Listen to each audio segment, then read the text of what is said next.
Hello, my name is Mitch Nasser, and I've been asked to discuss a little bit about how I use student development theory in my current practice, in my current position. Like to give you a little bit of background on who I am and where I've been. My Graduated my undergraduate at St. Louis University. Did my master's work at Western Illinois University.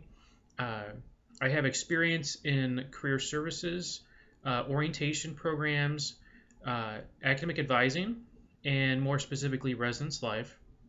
I went to Miami University in Oxford, Ohio, after graduating with my master's and worked in residence life as well as academic advising while I was at that institution. Then I moved to the University of Dayton, where I worked as an area coordinator and focused more on the residence life piece, but also had a lot more responsibility with judicial matters.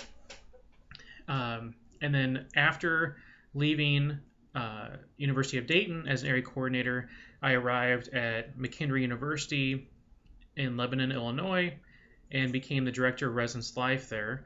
And so my responsibilities have shifted. It's primarily residence life, but as you can imagine, even based on your own education that you've received up to this point, the size of the institution does matter. And so I've received experiences in other areas. In fact, I still do a little bit of academic advising. I also currently teach a online course very similar to what you're taking now in our master's program at McKendree.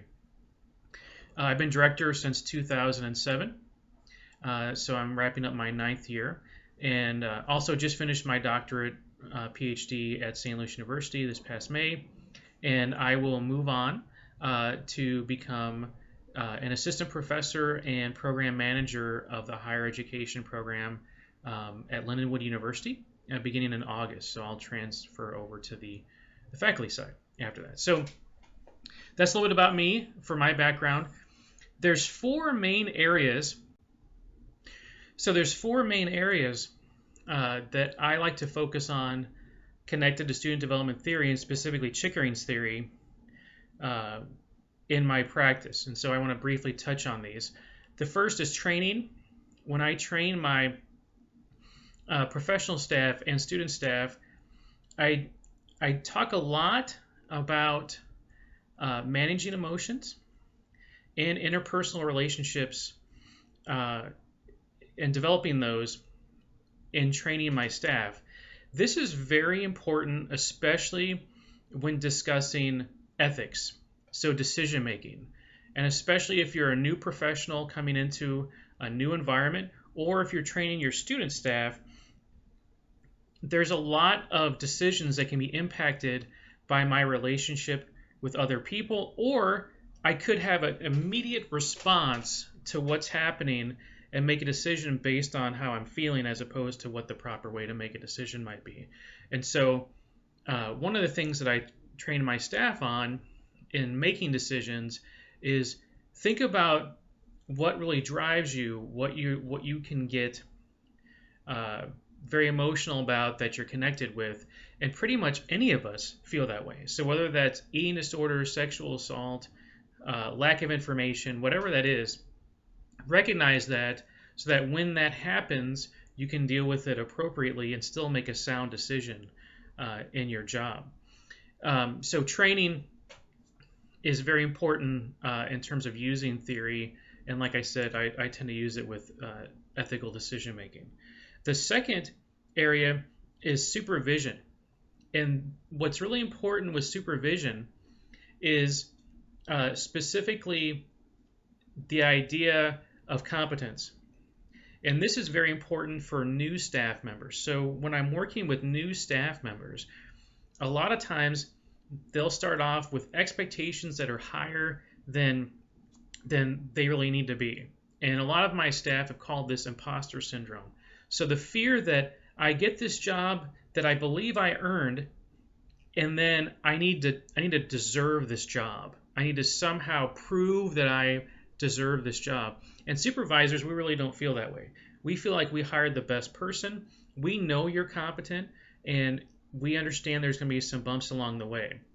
So a big area that I work with my staff on in supervision is the competence piece. And we use competence to bridge into confidence. And so the understanding your job role is going to take some time. And so as a supervisor, I need to be patient with that. And as a supervisee, they need to be patient with it as well to know that they'll be better now. They'll be better later than how they are now in terms of skill set. Third, I use Chickering's theory in judicial settings. And judicial settings are kind of twofold.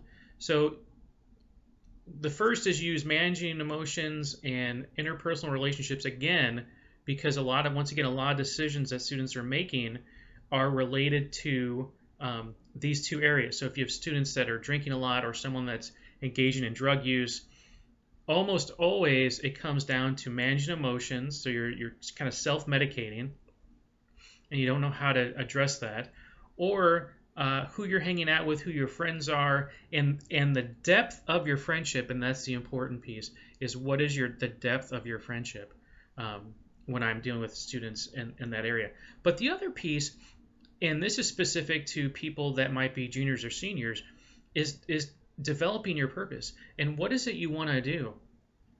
So I could be meeting with a senior on pace to graduate, and I ask them, so, hey, you're graduating. What are your thoughts? Like, what do you want to do at grad school, or have you looked at employment, or what are your thoughts? And it scares the heck out of them.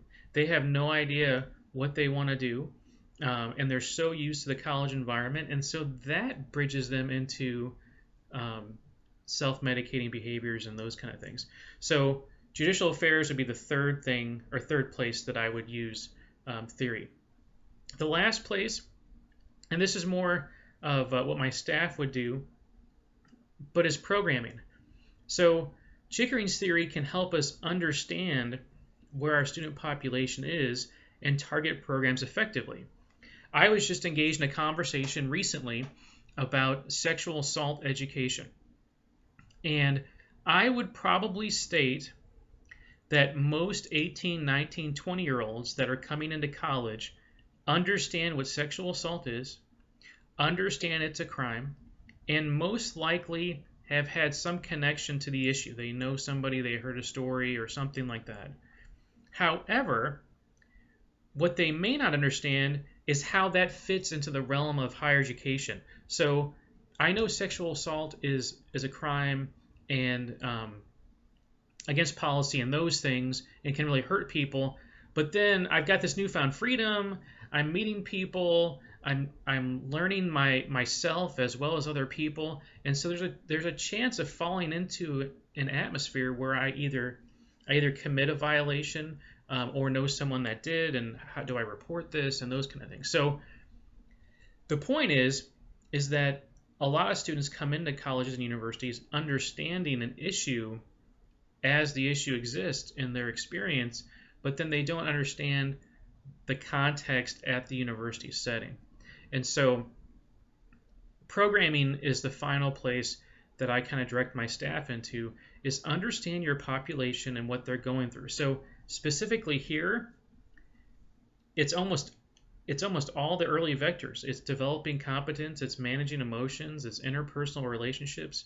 Okay, you get to the integrity piece. So if a student comes into a university and he or she doesn't know who they are as a person, that's going to cause some issues. And so that's part of what our education has to be, is what is this environment and who are you? So I hope that helps. If I can help in any way, please feel free to contact me, and I'm happy to answer any questions you may have. But this has been a privilege to share. But once again, I use Chickering's theory, training, supervision, judicial affairs, and programming.